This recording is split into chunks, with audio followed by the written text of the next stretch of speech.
कृष्णा कृष्णा हरे हरे राम हरे राम राम हरे हरे हरे कृष्णा कृष्णा कृष्णा हरे हरे हरे राम राम राम हरे हरे हरे कृष्णा कृष्णा कृष्णा हरे हरे राम राम राम हरे हरे हरे कृष्णा कृष्णा कृष्णा हरे हरे हरे राम हरे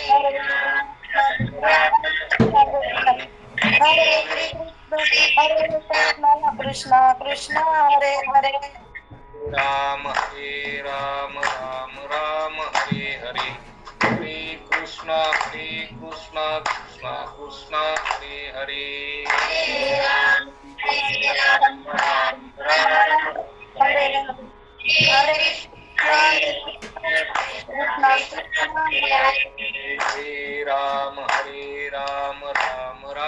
हरे हरे हरे कृष्णा कृष्णा हरे हरे हरे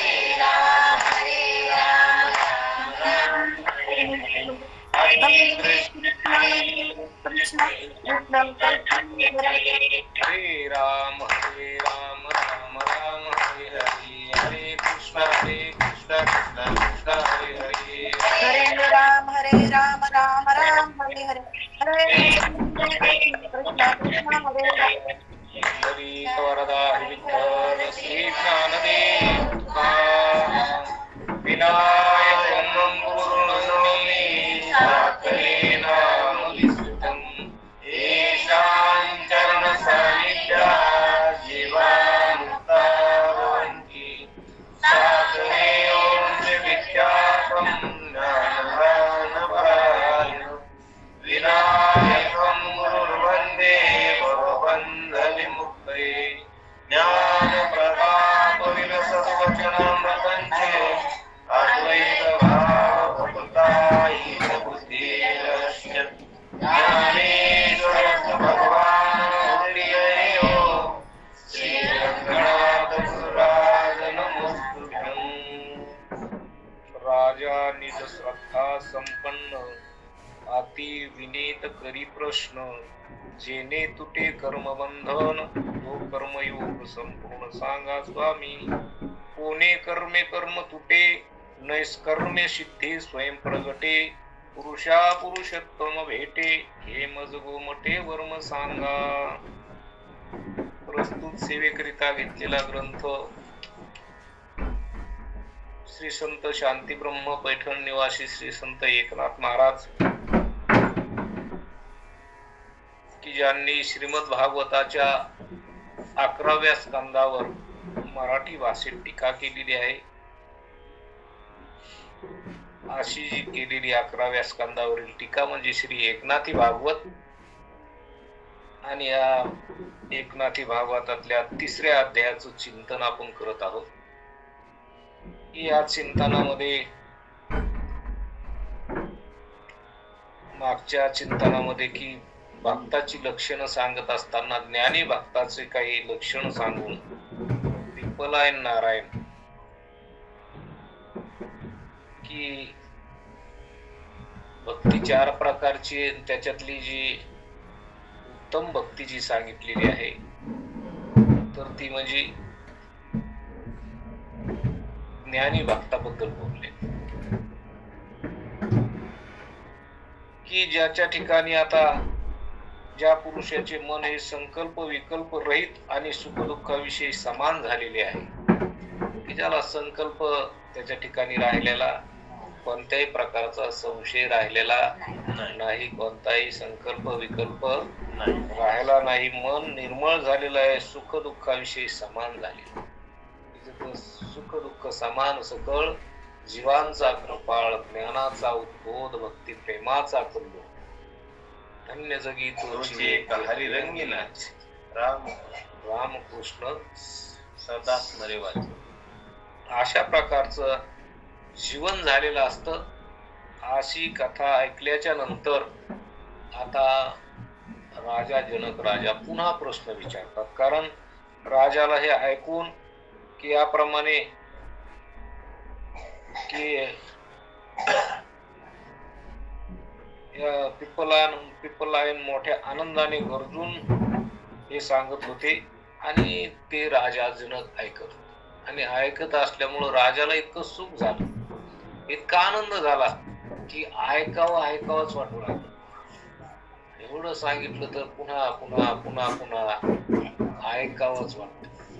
की महात्मे चांगले श्रोत्रिय जर असले, ब्रह्मनिष्ठ जर असले की अशा महात्म्या पुढे बसल्यावर ते सांगत राहा आणि ऐकणाऱ्याला काय वाटतंय, ऐकत राहा की आपल्याला वाटतं की अखंड असा ज्ञानाचा वर्षाव, असा ज्ञान मेघाच्या ह्या धारा अखंड चालू असाव्यात असं वाटतं. कान जेणे तृप्त होतात, मन जेणे तृप्त होत की असं सुखाचे लोट जिथून बाहेर येतात की असं हे चिंतन ऐकावाच वाटत, कितीही ऐकावाच वाटत. ऐकण्याचा कंटाळा यायचं काही काम नाही. असा उल्हास सर्वांगात राहून हे चिंतन असं ऐकावं. अनेक प्रकारच्या युक्त्या, अनेक प्रकारचे विचारलेले प्रश्न, त्याची अनेक युक्त्याने दिलेले उत्तर आणि तो राजा जनक की तो पहिलाच असलेला ज्ञानी असणारा, पण आणखीन महात्मे, हे 9 महात्मे त्याच्या घरी आले की त्याला एवढा आनंद झाला की महात्मे घरी आले की त्याला काय विचारलं पाहिजे, अगोदर आपल्या कल्याणाचं विचारलं. त्यांनी प्रश्न केले आणि अनेक प्रश्नाचे उत्तर हे 9 नारायण, रविनारायण, हरिनारायण, पिप्पलायन नारायण असे एकामध्ये एक विचारलेल्या प्रश्नाचे उत्तर देऊ लागले. आणि असा आता हे पिप्पलायन नारायणानं दिलेलं उत्तर ऐकून की ज्ञानी भक्ताची काही लक्षणं सांगून राजाला समाधान झालं. तो पुन्हा ऐकावं वाटू लागलं मग की ज्या योगाने कर्माचे बंधन तुटेल अशा त्या कर्माचे लक्षण कारणासह ऐकण्याकरता राजाने श्रद्धापूर्वक विचारले. काय विचारले की पूर्वी हाच प्रश्न राजा निज श्रद्धा संपन्न अति विनवित करी प्रश्न, जेणे तुटे कर्मबंधन तो कर्मयोग संपूर्ण सांगास वाटतो. की मला तुम्ही की कर्मबंधन कशाने तुटल हे मला सांग. की आता एवढं सांगितलं पण की राजाच्या लक्षात आलं की कर्माचं बंधन मोठं आहे. कर्माचं बंधन कसं आहे, मोठं आहे. मग हे कर्मबंधन कशाने तुटल असा प्रश्न केला. की प्रसन्न झाला राजा आणि प्रसन्न होऊन अति नम्रतेने, आनंद कशामुळे प्रसन्न झाला की ऐकावा वाटला, पुन्हा पुन्हा ऐकावा वाटू लागलं. मग जे संशय आपल्या मनात असतील ते सद्गुरु पुढं, संता पुढं मांडले पाहिजे. मग राजाने सहज प्रश्न केला की धर्माचं बंधन कशाने तुटलं. धर्माचं बंधन कारण जीव कर्माच्या बंधनात अडकले, कर्माने बंधे मनुष्य लोके. मग सगळे जीव कशाने अडकलेले, कर्माच्या बंधनात अडकलेले. आणि म्हणून कर्माच्या बंधनातून सुटायचं असलं तर नरदेहात येऊन कृतार्थ होत नाही. कृतार्थ होते वेळी कोणतं काय लागतं, नरदेह लागतो.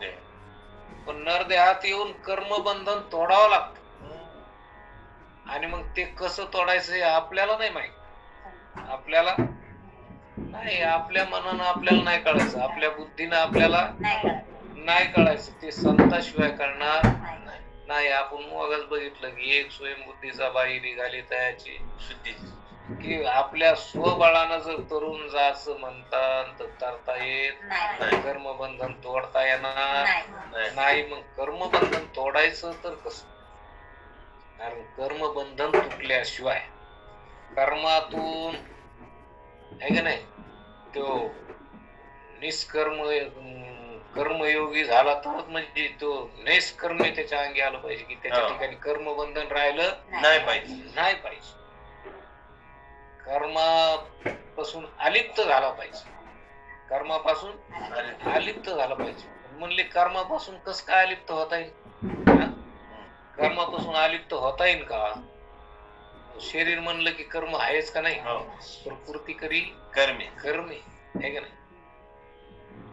की किंवा जो संग घडे प्रकृतीचा तो त्याग न घडे कर्माचा ऐशियाही मोमती तयाचा आग्रहची उरे. ज्ञानेश्वर महाराज म्हणते की प्रकृतीचा संग झाला म्हणजे कर्म होणारच. कर्म हे कोणाला चुकलंय का? नाही, कर्म हे सारखं सुरूच असत. कर्म हे सारखं कर्म सुरूच असत. फक्त कर्म म्हणजे समाधीत होत नाही, विदेह अवस्थेत होत नाही.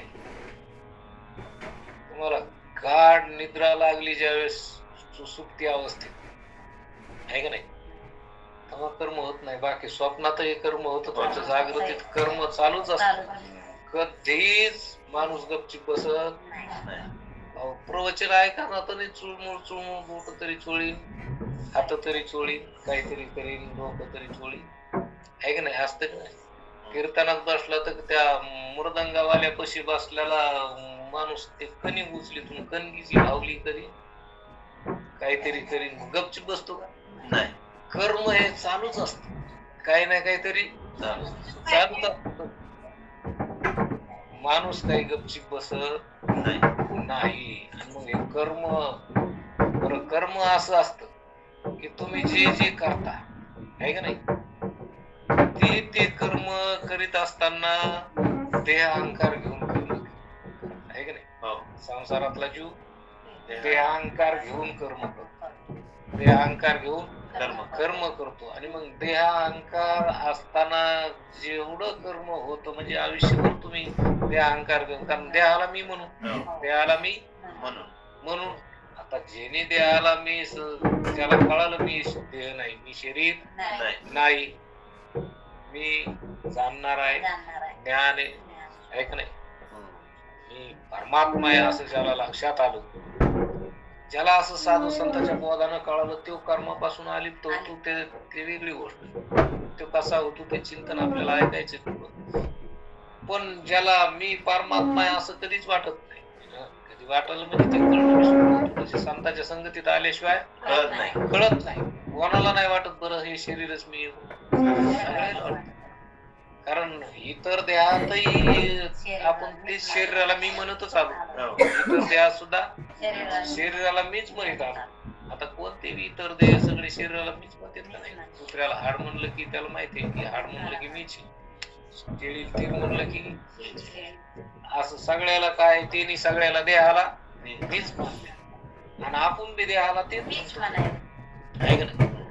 शरीराला मी म्हणणं असा निश्चय पहिलाच झालेला आहे ना. आता मी पक्काच का नाही, आपल्याला तेवढा निश्चय जर काढला ते खोटा निश्चय आहे का नाही? पट्यावर निश्चय झालेला आहे का नाही तो पट्याचा, आणि ते जर खोटं जर काढलं तर मग खरं काय ते कळलं, किंवा त्याच्यावर ते खरं कळाल्यावर त्याच्यावर तुमचं अनुसंधान होईल, लक्ष राहील तुमचं ते मी आहे म्हणून. पण जोपर्यंत हे शरीर मी असं समजून कर्म जर करीत राहिला तर ते कर्म काय होत असतं, ते कर्म फलीभूत होत. मग ते कर्म दोन प्रकारचं असतं, एक विहित असतं आणि निषिद्ध असतं. तुम्ही चांगलं किंवा वाईट दोन पैकीच करता ना. काही जरी कर्म झालं, एखाद्या वेळेस तुम्ही चांगलं करायला जाता तेव्हा वाईट होतं, वाईट करायला जाता तर चांगलं होतं. किंवा चांगलं वांगलं कर्माची जो सूक्ष्मता आहे ती सूक्ष्मता आपल्याला कळत नाही. कर्म इतकं सूक्ष्म आहे ते कळत नाही. करायला जातो एक होतंय, ऐक नाही. म्हणजे कर्म इतकं सूक्ष्म आहे की कर्माची सूक्ष्मता आपल्याला नाही कळू शकत. पण ते इतकं सूक्ष्म कर्म आहे आणि हे कर्म सहज होत असत, हे नित्य होत असत, सारखं होतं का नाही. कर्म तुम्ही सारखं करता, पण त्याच्यातलं चांगलं म्हणजे ते विहित आणि वाईट केलं की आपण दिवसभर ते अहंकार घेऊन जर कर्म करीत असलो तर ते अहंकार घेऊन केलेलं कर्म कोणतं चांगलं असतं बरं? कोणतंच चांगलं नाही. त्याच्यात काही विहित कर्म झाला असेल तुमच्याकडून, कोणाची सेवा झाली असेल, आहे की नाही?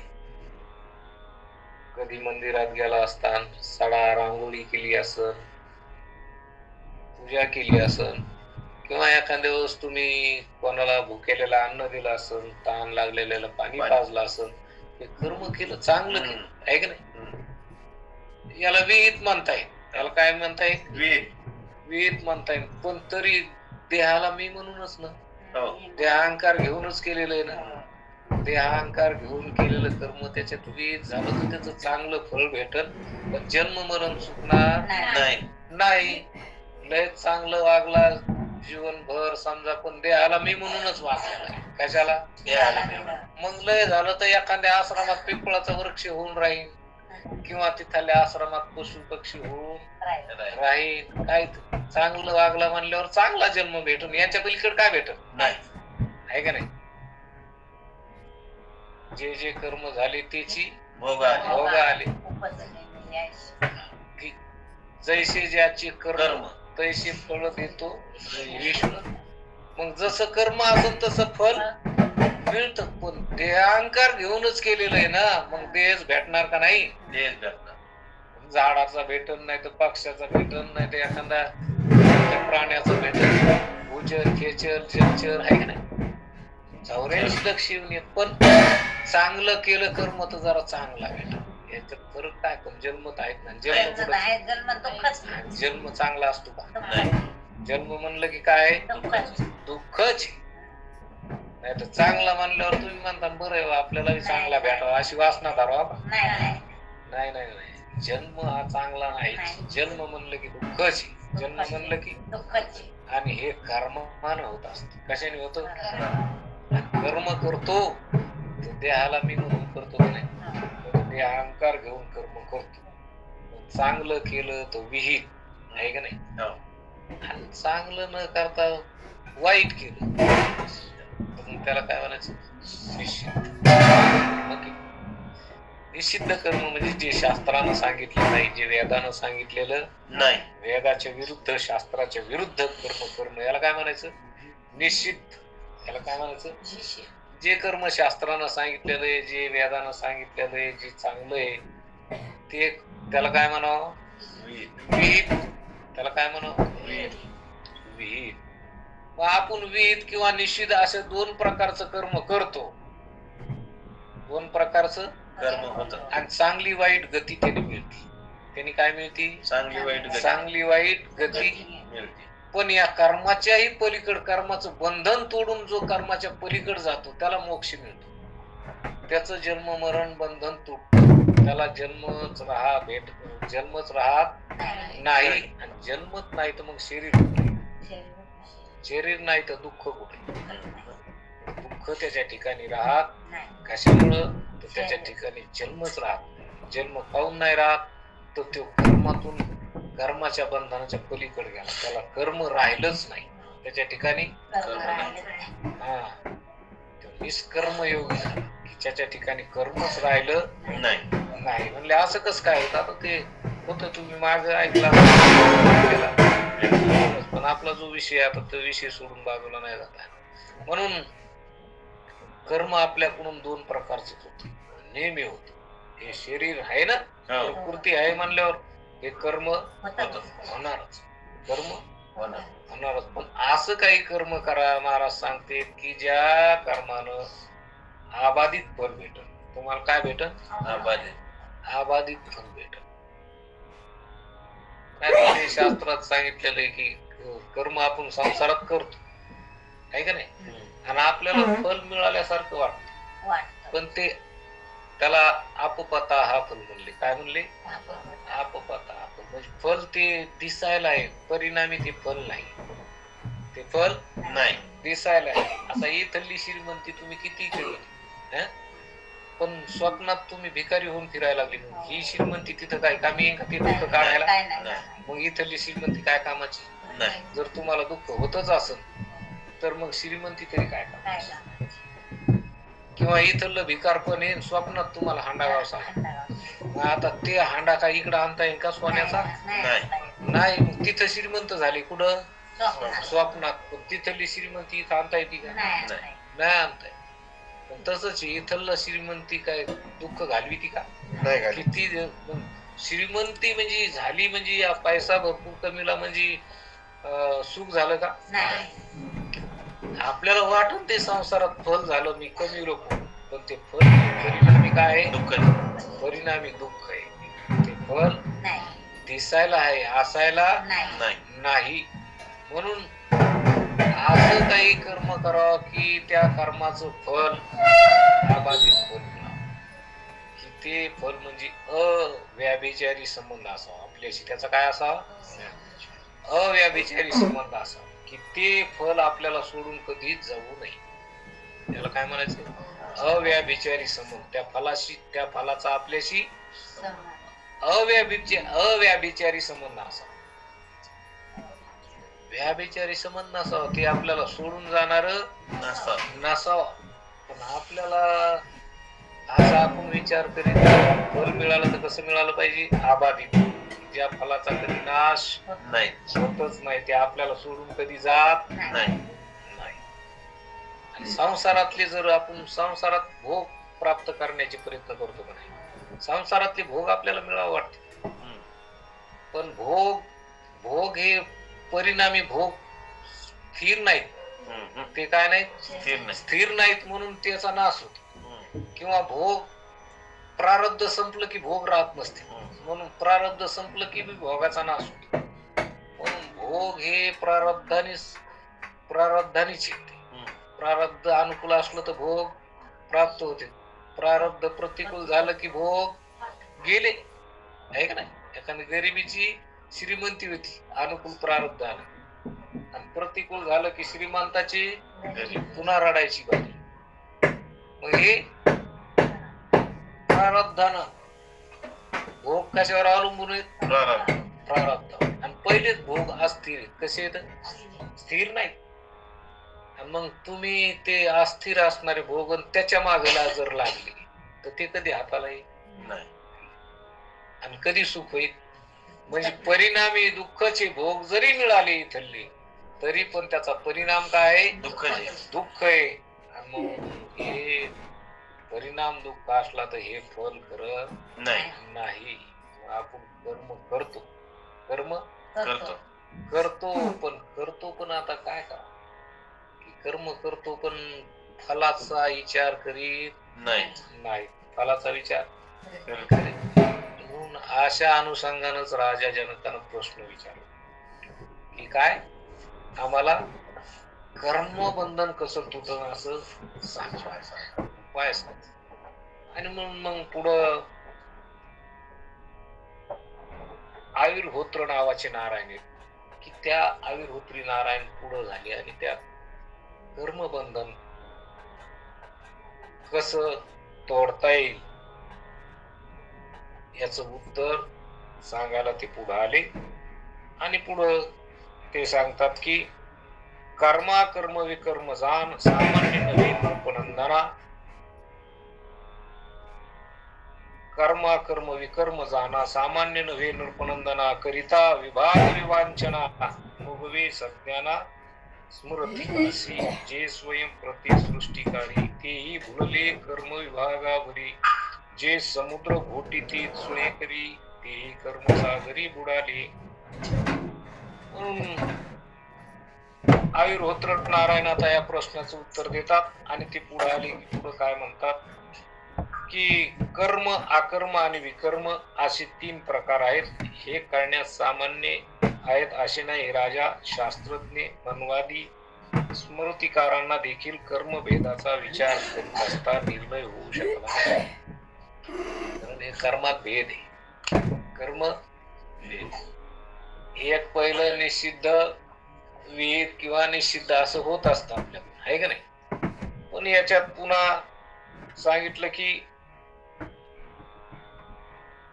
कर्म अकर्म आणि विकर्म यातील भेद ब्रह्मदेवालाही स्वतःला कळला नाही. मग कर्माचा विचार करण्याकरता इतराची गणना काय? आता बाकीच्याची काय गणती की ब्रह्मदेवाला सुद्धा कळालं नाही. कारण वेदानं कर्माचं प्रतिपादन केलेलं आहे का नाही. आता इथं महाराज सांगतात की जेवी रोग जावया निश्चित बापू बाळा भेषज देत तेथ साखर घाली हातात तसे वनार्थ प्रलोभे तेवे वेदाचा परोक्षवाद सत्य मानिती बुद्धिमंत कर्मे छेदवे कर्मवाद हा वेदानुवाद मुख्यत्वे वेदो बोले स्वर्गादी फळ तो प्रतिलोभ केवळ परी कर्मे छेदी कर्ममूळ हे मुख्यत्वे वेदती की इथं कर्म 3 प्रकारचं सांगितलं. कर्म 3 प्रकारचं सांगितलं की कर्माच्या सर्व स्वरूपात अकर्म विकर्म असते आणि अकर्मात कर्म विकर्मात कर्म अकर्म मोठ्या प्रतिष्ठपणाने मिळवत असते. मुख्यत्व कर्म म्हणजे काय सांगताना सांगितलं की देह इंद्रिय प्राण मन बुद्धीकडून जी देह इंद्रियाकडून प्राणाकडून मनाकडून बुद्धीकडून जी सामान्य क्रिया उत्पन्न होते त्याला काय म्हणायचं कर्म. त्याला काय म्हणायचं कर्म. मग आपण इंद्रियाकडून होत मनानं होत बुद्धीकडून होत अशा प्रकारचं हे कर्म होत याला म्हणायचं कर्म. आणि त्या कर्मात वेद विहित आणि वेद निषिद्ध आहे का नाही. वेद वेद आणि वेद निषिद्ध असं कर्म होत आणि म्हणून याला विकर्म म्हणायचं. याला काय म्हणायचं विकर्म. विकर्म. आणि ज्याला शुद्ध कर्म याला की ज्याचा कर्माचा संबंध म्हणजे ज्याचं कर्म जिथं शिरू शकत नाही जिथं कर्म शिरू शकत त्याला म्हणायचं अकर्म. कसं अकर्म आता आहे की सामान्य कर्मावर विहित निश्चित स्वरूप विशेष कर्म जेव्हा वाढते तेव्हा त्याला विकर्म म्हणतात. आणि ज्याच्या स्वरूपात कर्म शिरू शकत नाही त्यापुढे येऊ शकत नाही त्याला शुद्ध अकर्म म्हणतात. कारण कर्म जे होत कर्म देह इंद्रियाकडून प्राणाकडून कर्म होत कोणाच्या साक्षीत्वाने होत आत्मस्वरूपाच्या साक्षीत्वाने. एखादं मड जर असलं तर ते कर्म करीन का गाऊन नाही करीन. तिथं चैतन्य नाही तिथं अंतकरण राहिलं नाही म्हणून त्याचा संबंध राहिला नाही आहे का नाही. मग आता तिथं कर्म कारण जिथं अंतकरण म्हणजे आरसा म्हणजे तिथं प्रगट चैतन्य काय नाही तिथं आता प्रगट सामान्य रूपात सामान्य रूपात म्हणल्यावर ते काही करी आणि प्रगट झालं तरी त्याच्या साक्षीत्वाने होत ते थोडंच काही करत. मग आता इथं कर्म जे होत द्यात आत्म्याच्या साक्षीत्वाने होतं का कोणाच्या आत्म्याच्या साक्षीत्वाने. आणि आपण मग देह आहेत का आत्मा आहेत आपण जाणणार आहेत ना.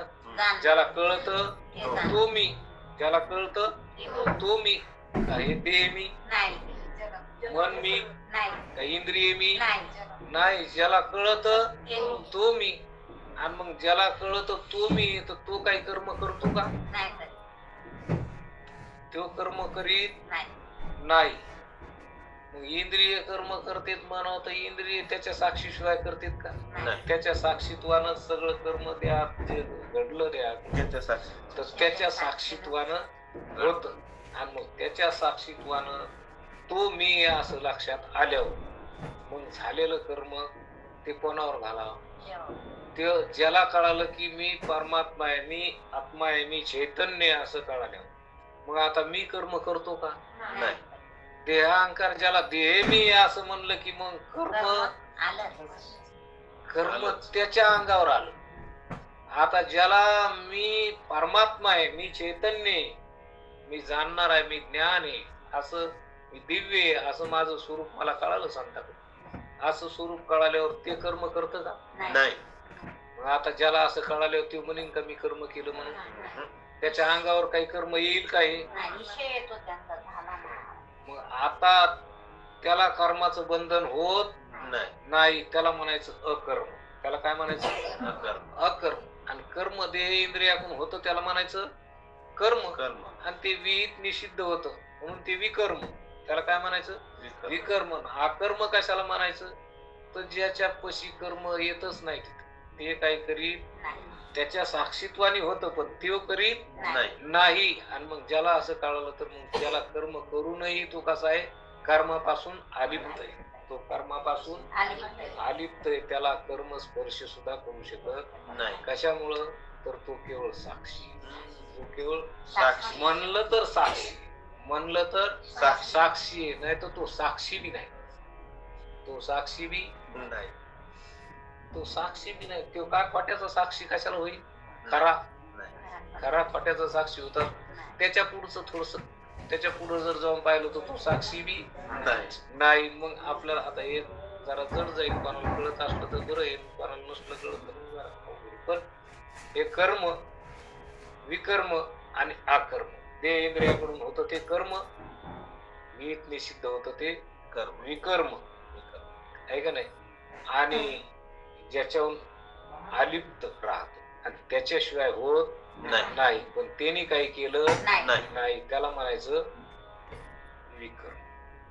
त्याला काय म्हणायचं? अकर्म. त्याला काय म्हणायचं? अकर्म. आता जर सूर्य उगवला की सगळे लोक कामाला लागले आणि सूर्य मावळला की सगळे लोक झोपले. सकाळी सूर्य उगवला की सगळे लोक उठले, कामाला लागले. सूर्याने उठले का? तो म्हणला का उठा मी आलो? नाही. त्याच्या साक्षीत्वाने त्याला माहित नाही उठले का झोपले त्याला. पण त्याच्याशिवाय झालं बी त्यांनी काही केलं नाही. तसं इथं द्यात आत्म्याकडून काही कर्म आत्म्याशिवाय होत नाही. त्यांनी काही केलं नाही. तो नुसता साक्षी आहे का नाही? परिम्यानाही केले तो सुटला का? आहे का नाही? तो सुटला. ज्याने असं कळालं की मी साक्षी, मी काही केलं नाही, मी याच्याहून अलिप्त आहे, मी काहीच करीत नाही.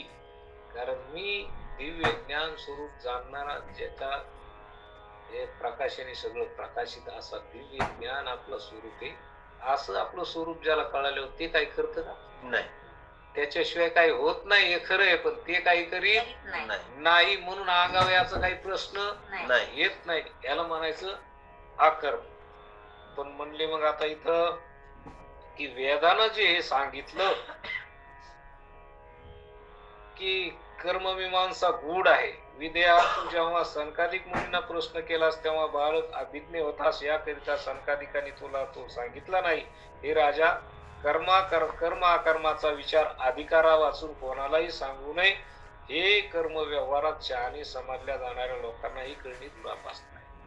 म्हणून हे कर्माची गूढ मीमांसा जी कर्म आहे हे चांगल्याला कळत नाही. चांगल्याला कळत नाही. म्हणून इथं महाराज सांगतात की ज्याप्रमाणे रोग निश्चितपणे जाण्याकरता बाप हा बाळाला औषध देत असतो, पण त्याने ते आवडीनं सेवन करण्याकरता प्रथम त्याच्यावर साखर घालतो. जसं बाप लेकराला औषध जर द्यायचं असलं तर तो काय करतो की गुळ घालून साखर घालून त्याला औषध देतो, कडू औषध त्याला देतो. कारण रोग जाण्याकरता काय लागतं? औषध. तसं मग हे कर्माचं प्रतिपादन कोणी केलं? वेदाने केलं. कर्माचं प्रतिपादन कोणी केलं? वेदाने कर्माचं प्रतिपादन केलं. मग वेदाचं प्रतिपादन केलं तर मग वेदाने एवढं कर्म सांगितलं. पण आता डायरेक्ट मग वेदाने असं सांगायला पाहिजे होतं की हे वेदाने मधातच असं सांगितलं की हे स्वर्ग फल कशाला मधात सांगितलं, आहे का नाही? आता हे पुण्य कर्म करणं, यज्ञाधिक कर्म करणं, आहे का नाही?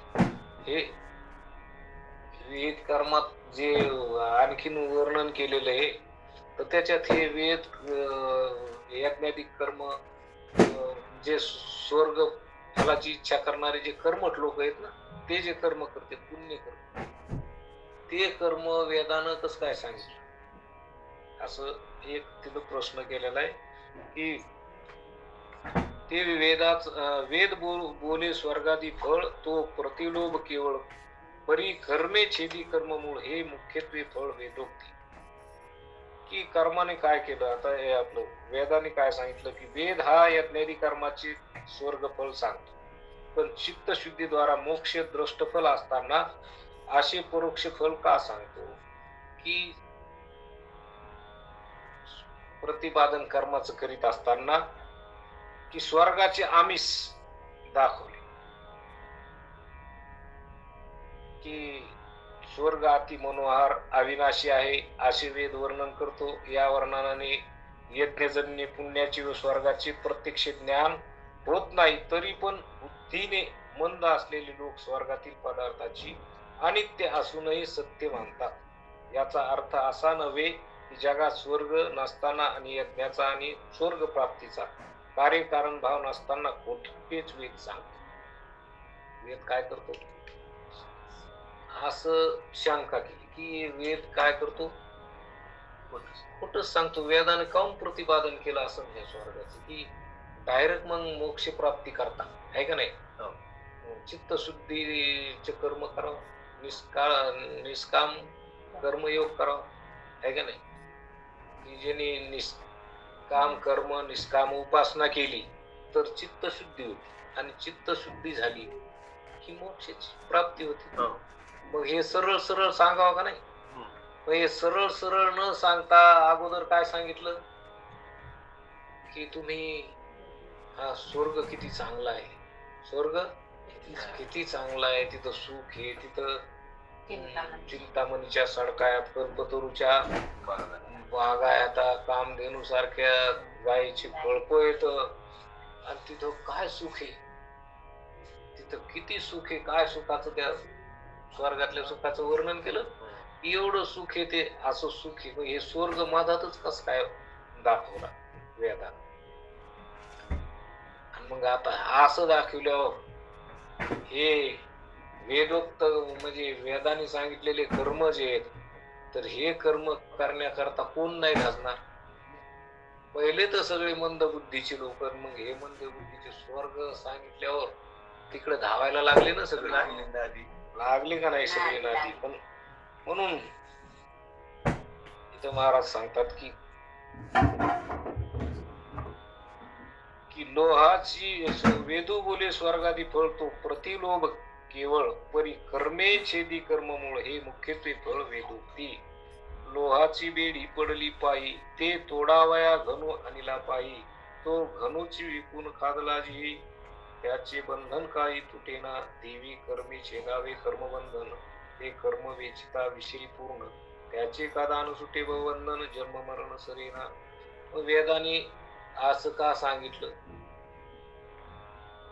की मग तुम्हाला मोक्ष प्राप्तीचा मार्ग सांगायचा ना, तर वेदानं सरळ सांगायला पाहिजे होता की निष्काम कर्मयोग करा, की असं निष्काम कर्म करा, निष्काम उपासना करा की ज्याच्यात कोणती इच्छा न धरता आहे का नाही. जे कर्म भगवंतासाठीच आपण भक्ती करतो सकाम करू नका, निष्काम करायचं सांगायचं असतं. सोपं होतं का नव्हतं, सोपं होतं. हे मधातच काऊन सांगितलं, त्याच कारण असं सांगितलं. वेद मायबाप आहे, कोणी वेद आपल्याला आपल्या कल्याणाच सांगत असतो. वेद आपला कल्याण कधीच होऊ देत, वेद कल्याणच करतो. पण माणसं सगळी विषयासक्त आहेत ना. कसे विषयासक्त आहेत, मग विषयात अडकलेले विषयात अडकले म्हणून विषया सुखासाठी काही बी करते, काही बी करते. भोग प्राप्तीसाठी वाटल ते करते. मग भोग प्राप्तीसाठी काही करते तर काही करते म्हणजे काय, ते निषिद्ध कर्म करायला बी भेट नाही. ते पाप कर्म करायला भेट नाही. पाप कर्म त्याला सहजच करावं वाटतं. काय सहजच करावं वाटतं का नाही. हो, समजा दिवसभर रोजानी जायचं आणि 500 रुपये कमवायचे आणि किती काम करून घेतो तो मालक, खूप काम करावं लागतं. पण ते त्याच्यातला एक जरा शहाणा होता, ते म्हणला सगळे आपण चाललो रोजानी रोज 500 रुपये आणि इतकं ऊन लागत घाम निघतून सगळं भूक लागत काम करू वाटत नाही, हातपाय दुखत. त्याच्यापेक्षा त्याच्या एकाने असा निर्णय घेतला की आपण चोरीच करू. आपण काय करू, चोरी केल्यावर काय करायची काम करायची गरज आहे का? नाही. म्हणून त्याला चोरी करायची इच्छा झाली की त्याला वाटलं हे काम करणं अवघड आहे, मग चोरी करणं सोपं आहे. मग चोरी केली आणि चोरी साधली. 500 रुपये रोज काम करण्यापेक्षा 10-5 हजार रुपये एका क्षणात मिळाली चोरी करून, आणि मग लागली चोरी करणं. अधर्मानं वागणं, विषय भोगाकरिता धर्माचा तो विचार करीत नाही, अधर्मानं वागतो. खाणं पिणं, चोरी करणं, पाप करणं आहे का नाही, व्यभिचार करणं, हे सगळे विषय सुखा करता. कशा करता? विषय सुखा करता. आणि तो विषयात इतका लपट होऊन जातो की तो विषय भोग प्राप्त करण्याकरता तो अधर्माचं आचरण करतो. तो धर्मानं वागत नाही, अधर्माचं आचरण करतो, किंवा अनेक प्रकारचे हे भोग प्राप्त करण्याकरता. एखाद्याला श्रीमंतीच पाहिजे. पहिले राजे लोक काय करीत होते? दुसऱ्याचे राज्यावर आक्रमण करायचे, राज्य त्याचे लुबाडून आणायचं, श्रीमंत आपलं राज्य वाढवायचं, आहे का नाही? मग ते कपटानं करणं हो की अनितीनं करणं हो, काही काही राजे लोकांनी केलं नाही का? दुर्योधनासारखे होऊन गेले, कपट नीती केली त्यांनी. शकुनी मामाने काय केली? कपट. मग असे बरेच होते, आहे का नाही?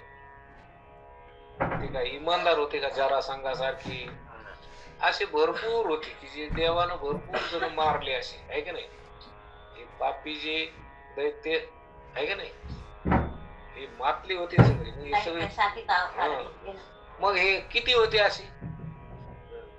तसे त्या काळात होते, तर आता बी नाहीत का? अधर्मानं वागणारे आपली संपत्ती अधर्म करून वाढवायची, अधर्म करून वाढवायची. संपत्ती वाढविण्यात नादी लागली, इथले भोग वाढविण्यात नादी लागली. पण वेदाने मग हा मार्ग सांगितला की स्वर्गात लय चांगलं इथल्यापेक्षा. इथं काय पंतप्रधान होतो, मुख्यमंत्री होतो, आमदार होतो, तिथं स्वर्गातला इंद्र होय, स्वर्गातला ब्रह्मदेव होय. म्हणजे असं आम्हीच दाखवलं की तिथं रंभा तिलोत्तमा, आहे का नाही, अशा स्त्रिया. तिथं काय अशी शरीर आहेत का? तिथं दिव्य शरीर आहेत. तिथं असं काय मूळव्याध झालेले, कॅन्सर झालेले असे शरीर तिथं दुःख आहे का? काही नाही. असं दिव्य शरीर आहे तिथं, तिथं दिव्य भोग आहेत, हे सगळं तिथं आहे. एवढं स्वर्गाचं वर्णन, दिव्य भोग आहेत तिथं. ते दिव्य भोग भोगा. इथं काय एवढे भोग सावडून आणि एवढं व्याजार होऊन आणि एवढी इष्ट सावडून, पण हे सगळं सोडून जाशील, मरशील. त्याच्यापेक्षा पुण्य कर, आणि पुण्य केलं की स्वर्गात जाशील. काय जाशील? स्वर्गात जाशील. हे काहून सांगितलं बरं? अरे हे लय अधर्मानं वागायला, मग याच्यापेक्षा निदान हे पुण्य करून पुण्याच्या नादी तरी लागते ना. अधर्म तर कमी होईल ना. काय होईल? अधर्म तरी कमी होईल. आणि अधर्माने म्हणजे धर्मानं वागायला लागते. पुण्य करणं म्हणजे धर्माने वागणं. धर्माने वागता वागता त्याची चित्त शुद्धी जर झाली तर त्याला ज्ञान बी होऊ शकतं, आणि ते मुक्त बी होऊ शकते. आणि म्हणून वेदानं हे मदतच सांगितलं.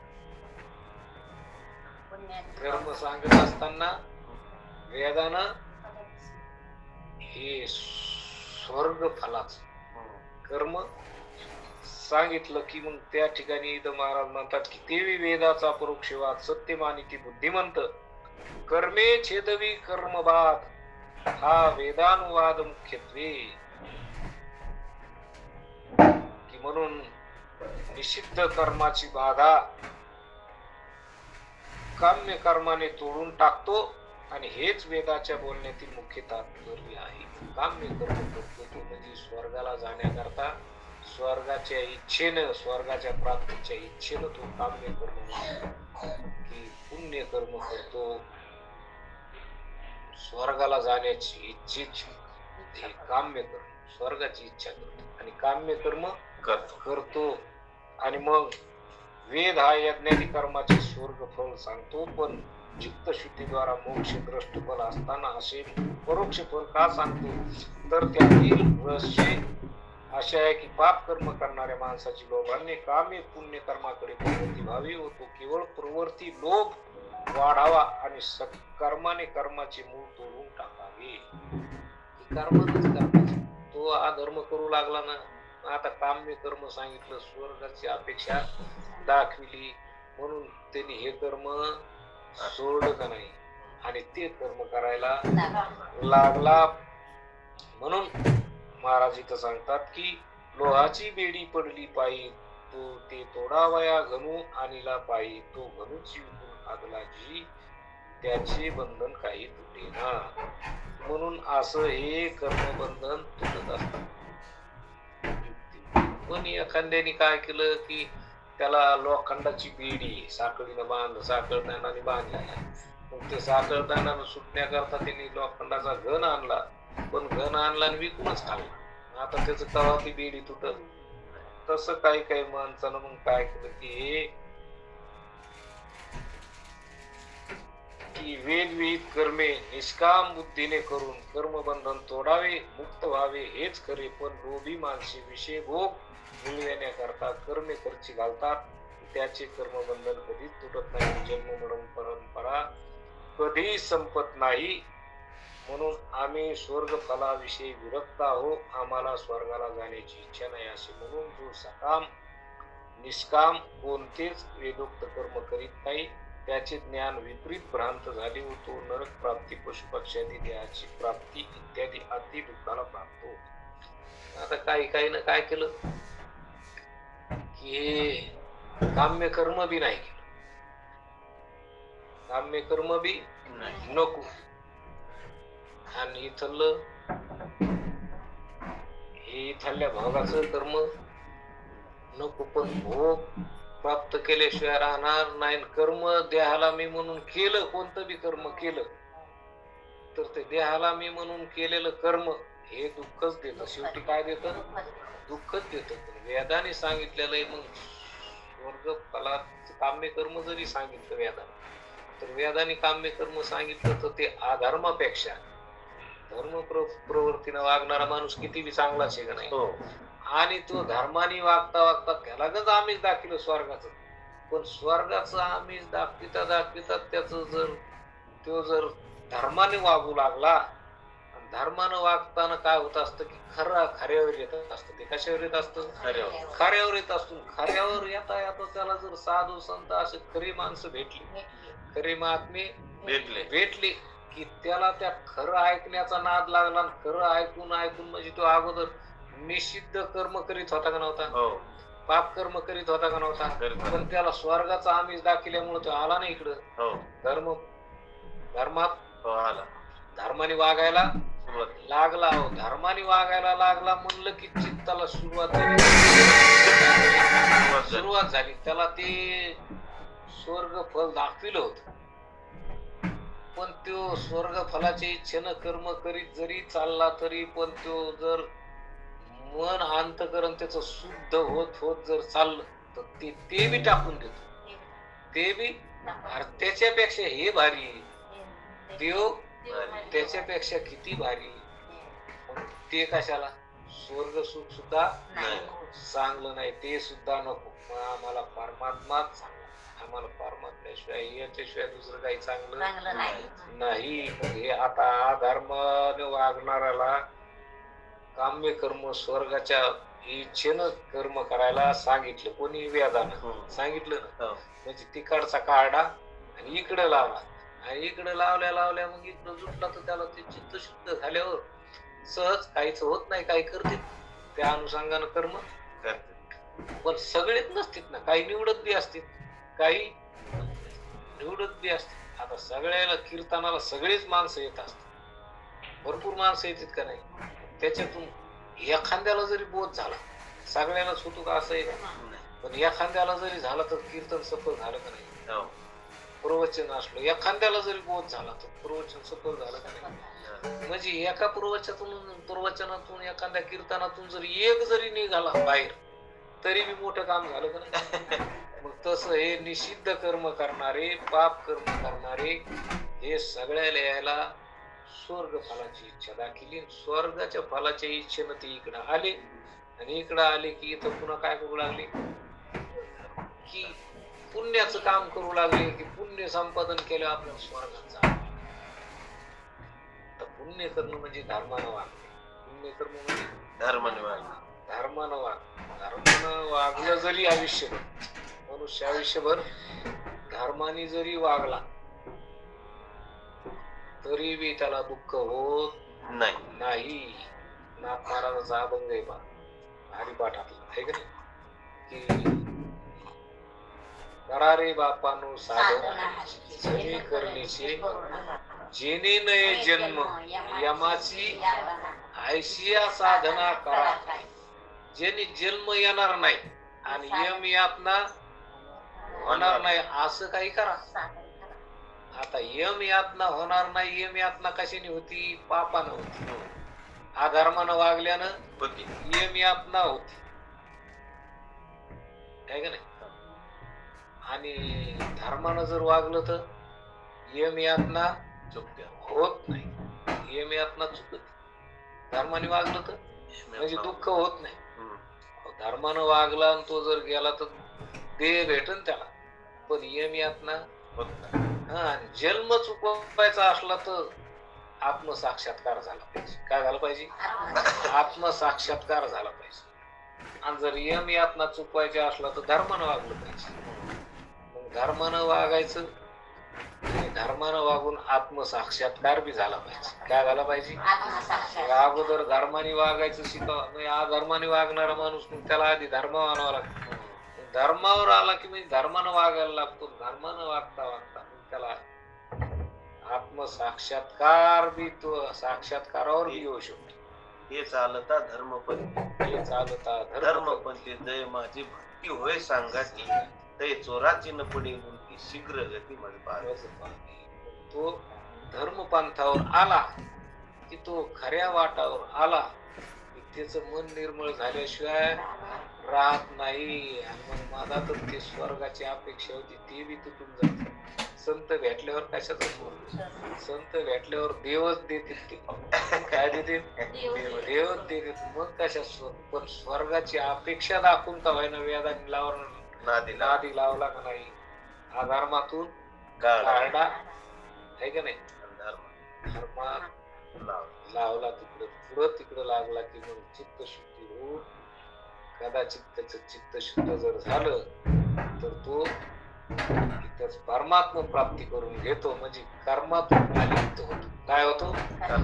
कर्मातून कोणतंच कर्म नाही. इथं हे बी कर्म नाही, इथले हो म्हणजे की कर्म आता पुढं नित्य नैमित्तिक काम्य, आहे का नाही, प्रायश्चित्त असे कर्म सांगितलेले. ते सगळ्या कर्मातून तो अलिप्त होतो. काय होतो? अलिप्त. सगळ्या कर्मातून अलिप्त होतो. अलिप्त होत म्हणजे परमात्मा स्वरूप. परमात्मा स्वरूप होतो म्हणजे कर्माचं बंधन तुटलं आणि मग हे कर्म बंधनच जन्माला कारण आहे. कर्मबंधनच दुःखाला कारण आहे. आणि मग आपण वेदाचं, शास्त्राचं, संताचं ऐकलं पाहिजे, नाही की नाही? संत आपल्याला जे सांगते, वेद सांगतो, तो आपल्या कल्याणाच सांगत असतो. वेदाने जरी आपल्याला स्वर्ग फल सांगितलं असलं तरी ते स्वर्ग फल प्राप्त करण्याकरता नाही सांगितलं. त्याच्यातून काही अडकत असतील त्याच्यात, पण ते धर्मानं वागण्याकरता सांगितलं. आणि धर्मावर आला की तो निर्मळ, धर्मावर आला म्हणजे वेद कर्मावर आला. तो कशावर आला? वेद कर्मावर आला म्हणजे तो सत्यावर आला. की जसं तुम्ही व्यवहारात खरं वागता, व्यवहारात खरं वागलं की मन निर्मळ होत असतं. काय होत असतं? मन निर्मळ. म्हणून व्यवहारात खरं वागलं की मन निर्मळ होतं. आणि तुम्ही व्यवहारात खऱ्याने जर वागले तर ते खरं वागून वागून मन निर्मळ होतं. मन निर्मळ जसं जसं होईल तसं तसं त्याच्यातून अधिक ज्ञान वाढत असतं. काय होत असतं? जशी जशी आपण काजळी काढू, काच स्वच्छ करू, तसा तसा प्रकाश अजून पडतो का नाही? दिवा तर लागलेलाच असतो. दिवा म्हणजे ज्योत चालूच असते, ज्योत चालूच असते. पण काचावर काजळी जर आली, काजळी आल्यावर उजेड पडतो का? नाही. ती काजळी जशी निर्मळ केली की भरपूर प्रकाश चांगला चकाचक पडतो. तसं मन हे मळालेलं आहे. मन कशाने मळालेलं आहे? मळ अनेक प्रकारच्या भोगाच्या इच्छेनं वासनानं मळालेलं आहे. आणि मग हे मन सत्य वागल्यानं, हे धर्माचं आचरण केल्यानं हे मन कसं होतं? निर्मळ होतं. याच्यावरली काजळी निघते, याच्यावरलं घाण निघते, मळ निघतो, आहे का नाही? मळ मल विक्षेप नावाचे 2 दोष आहेत. एक मनाच्या ठिकाणी मल आणि विक्षेप. मग हे 2 दोष, मल म्हणजे की पाप वासना, मल म्हणजे पाप वासना, आणि विक्षेप म्हणलं की मनाची चंचलता. पापाची वासना असल्यामुळं मन चंचल असतं. मन कसं असतं? चंचल असतं. मग ते चंचल मन स्थिर नाही राहत. चंचल म्हणल्यावर ते स्थिर कसं राहील? आणि मग ते स्थिर नाही, ते चंचल राहतं म्हणल्यावर मग ते चंचल राहतं तर ते एका जागेवर थांबत नाही.